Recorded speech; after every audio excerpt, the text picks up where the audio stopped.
15 நிமிஷம் தான். 3 மாசத்துக்கு சைட் டிஷ் பிரச்சனையே இல்லை. பேச்சுலர்ஸ் சேவ் பண்ணிட்டு ஊருக்கு போகும்போது அம்மாவை செஞ்சு தர சொல்லுங்க. இட்லி, தோசை, சாதம், பூரி, சப்பாத்தின்னு எல்லாத்துக்கும் யூஸா இருக்கக்கூடிய இன்ஸ்டன்ட் தக்காளி ஊறுகாய் செய்யலாமா?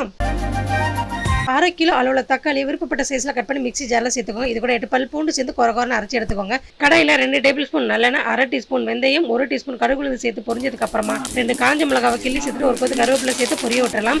இதுல அரைச்ச விழுதை சேர்த்துட்டு 1/2 டீஸ்பூன் உப்பு சேர்த்துட்டு 4 நிமிஷம் கொதிக்க விட்டுறலாம்.